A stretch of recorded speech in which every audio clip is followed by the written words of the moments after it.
Alright, it's only me. I've not been on to talk for a while because, well, for no reason, just because I haven't been on to talk for a while, but I thought I'd come on tonight because, and just talk about what I've been doing with the music things lately. I got this new studio here, when did I get that now? The start of December, to replace my old Boss BR600. This is a Zoom R8, and I've just been recording the stuff on it to get familiarise myself with it, and what being the lockdown and stuff. I could do what if I was done. Well, kind of if I was recording stuff, but what was all being on the musicians and bonds, you keep your horn in. You've got the choice of sitting playing, just playing, practicing, or playing along with the records, which is pretty much what we've all been doing, the bread and butter of how we got better at what we do. So when I got this, I mean, we were already recording last year, and Chris uses Cubase along his end, whereas I prefer like a desk.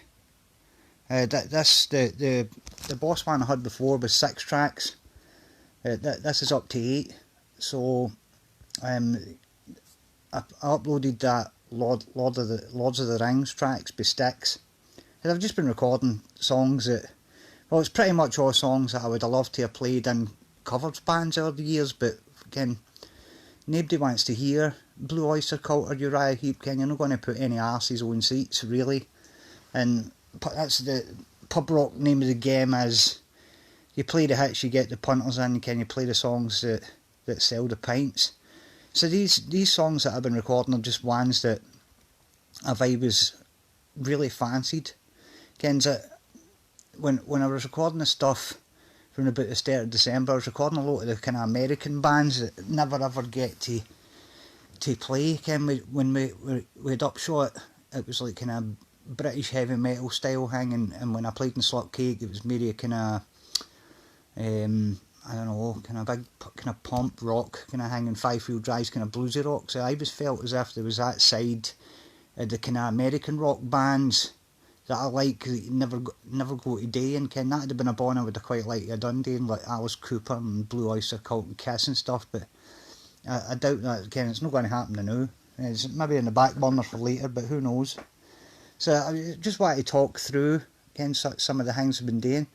I've got the Lords of the Rings track queued up here. This was pretty hard. This easily fallen away the most ambitious thing I've ever attempted to record, because usually what I do when I'm thinking back to when did I do the Montrose song, was I've Got the Fire, took an hour and a half, sat down, recorded the rhythm guitar first, and then the bass, and then the drums, and then just did a lead guitar track and did the vocal. It was all pretty much live. So it takes an hour and a half just for a bit of fun, mix it all together, slap it out, who cares. But then when I compiled all that stuff, it was just all stuff I was having fun doing, and what we're all doing stuck in the house now. So I compiled all that stuff together that I'd got at the time, up until I got this new studio, and made it into like an album. Folk can listen to it if they want, or if they don't want to. It's there. The work's done, who cares? Whereas once I got that out of the road, I started to think a bit more kind of serious about it. I'm no Mutt Lang or whatever, I'm going to sit and re-record everything, but I was sitting thinking to myself, we just try and stretch out a wee bit and use the keyboards and stuff a wee tiny bit more, because just for colour, and just do things that were just a wee bit more ambitious. So I mean, this Lords of the Rings by Styx, I don't know how many tracks they used when they were doing Pieces of 8 album, probably maybe 64, maybe they had 64 track studios in 1978, I don't know. but I had to try and recreate what they did using 8 tracks, and I didn't want to bounce anything, because as soon as you bounce it again, and I'll be talking to folk that don't know what I'm talking about here when I'm talking about bouncing tracks. Bouncing is, I would record something on this track and on this track, and then I would bounce, what you call it, bounce the two of them, is combine the two of them onto another track. But once you've done that, the sounds are locked half, and you can't. It's like the way the Beatles used to do it and stuff, came back in the day when they were recording with 4 track. You record and then you bounce it on, combine the 2 tracks, but then they're locked. You can't change the levels anymore. If you've got the bass and the drums are too loud and the bass is too quiet, or vice versa, you can't change it. So I didn't want to do that. I wanted to make sure I had everything totally controllable. So what we've got here is, I kept track 1's lead guitar all the way through. Track 2 is a double of the lead guitar, but in some bits there'll be a wee bit of, I think it's the keyboard choir that's on that one. Track 3's the bass, track 4's the drums, track 5's the lead vocal, which has also got a bit of synth on it. I'm trying to remember what the bloody hell. See, that's why it was a nightmare to mix, because you would get 4 minutes long, but you would get to 3 minutes and 3.5 minutes, and you would forget something's on there, and then the next time you get this big loud thing where you're going to need to go back and start the mix from the beginning again. A real pain in the arse. So that's what we'll call Tommy Shaw's vocal. What we've got here, track 7, is the high harmony part, which is also got, what the hell's on that again? God, I only remixed it earlier on the day. There's a bell in there, a bit of synthesizer at the end, and track 8 is the organ, which I used like a church organ to give that kind of big, kind of grand thing. I didn't want to just go for the kind of John Lordy church organ. So I'm not going to be here all night doing it. I'm just giving a demonstration of what we've got on here and how we're working. So I've kind of familiarised myself with it, kind of new technology. Right, here we go.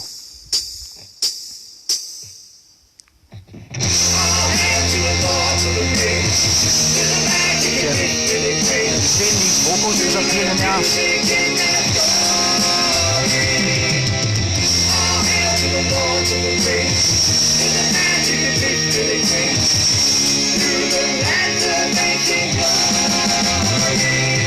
Right, I'm just going to stop it there, and I'll go back and isolate the singing.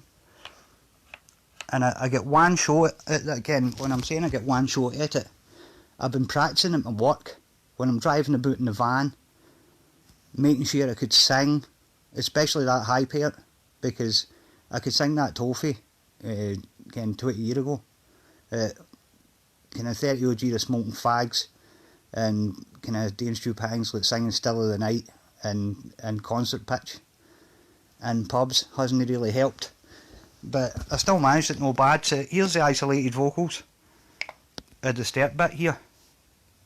All hail to the Lords of the Ring, to the magic and mystery they bring, to the music in their story. All hail to the Lords of the Ring, to the magic and mystery they bring, to the lands of ancient glory. So, I mean, honestly, Jen, up, no word of a lie, I get one shot at that, which I did at lunchtime when I was home for my lunch at work. And when I sing like that, Ken, folk always joke, I just sing like you sing when you're in a pub playing in a band, and it's like, I can't sing like that. Ken, I'll deafen you. Ken, they don't understand what it takes to be able to, Ken, you really need to belt it out. Ken, it's serious rock singing. Ken, sometimes you see folk singing and it's like, just like, that's no singing. So anyway, I get one shot and I managed to nail it alright, so I didn't go back. That's the thing which is the biggest problem, is while we're all stuck in the house in the lockdown, Christina's in the middle of doing, she's almost finished her degree. So she's in here studying all the time, and the Wayne's not been out the house for ages. And the things that I can play guitars and keyboards, and I can do them quite quick because I'm used to playing them all the time. It's the drumming and the singing. Again, I sing quite often as well, but you want to get the singing right.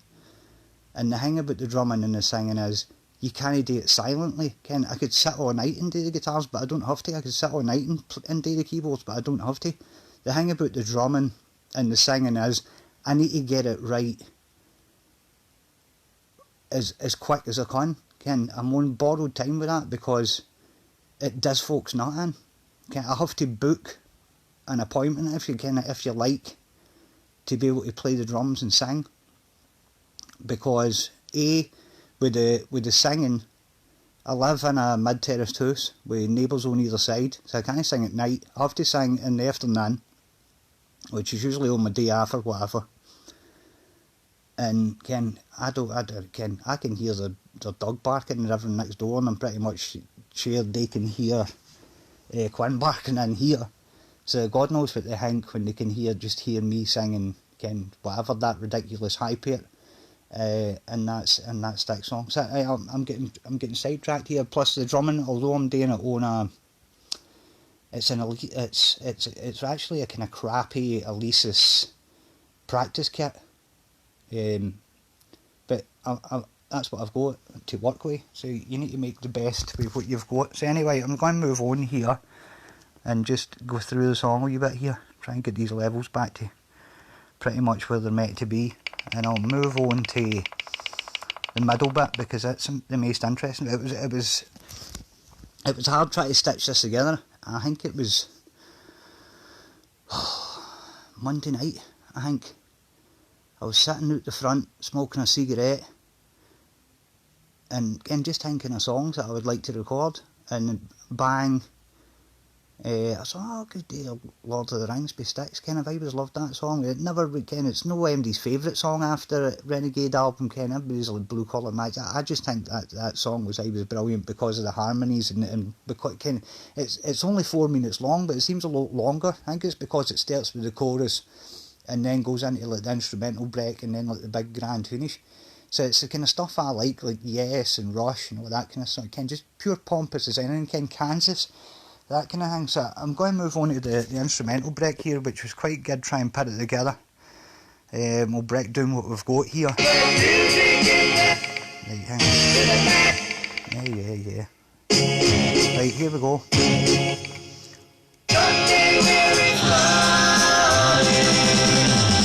that's what we've got here. There's a synth on that track, and that's the choir there. From the other rhythm guitar with the two synthesizers on these tracks which are on the vocals.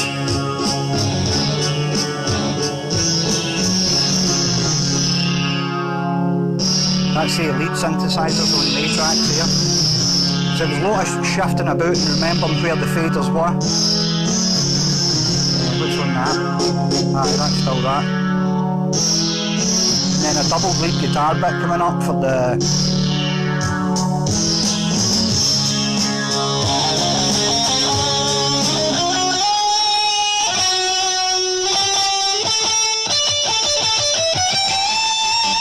see, that's Dead Brian May.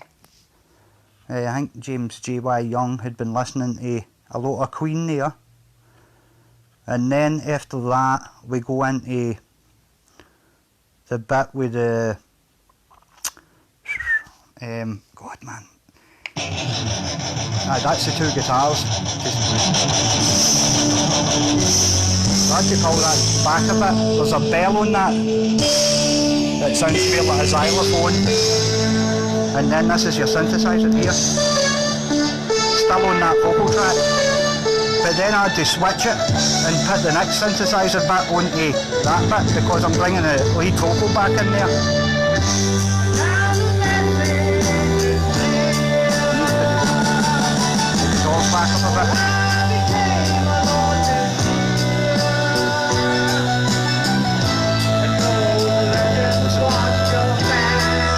That's the church organ there.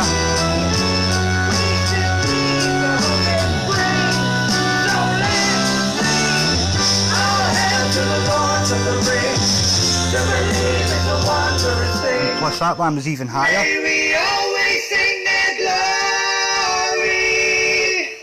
All hail to the Lords of the Ring, to the magic and mystery they bring, to the promise of their story. And then the lead guitar bit at the end, I done it 3 times.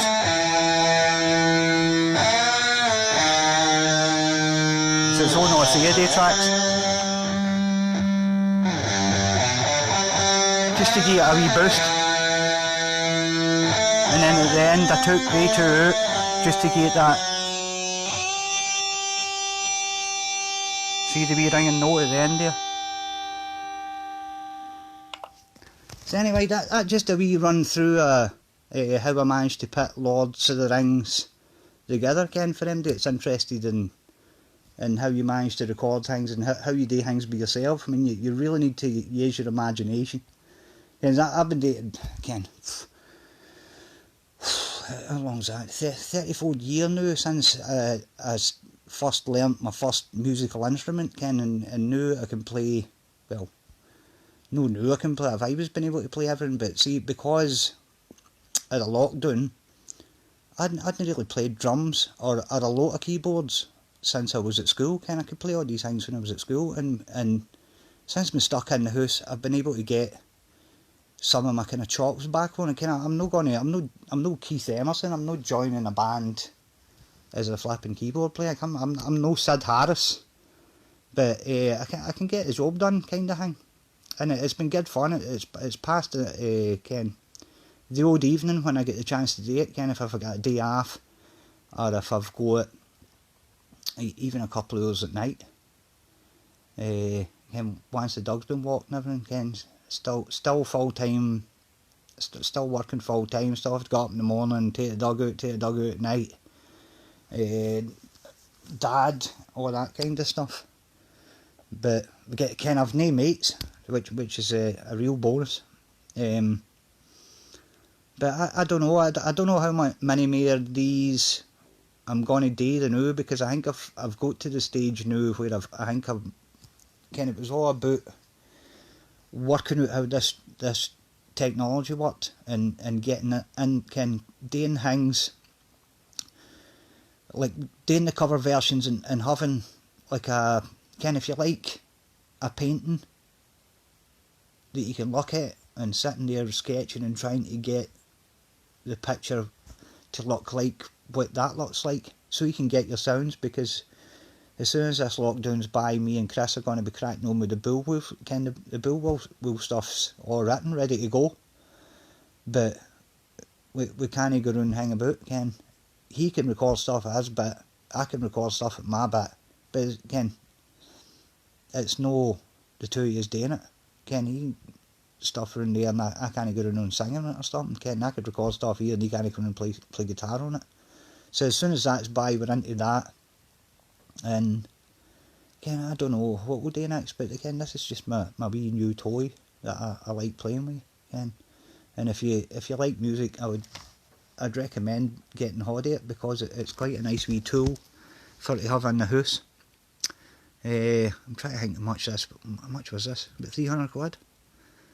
Ken, and when my old one went down, like I tell Helen, I was like, look, I need a new, I can't even no have a studio.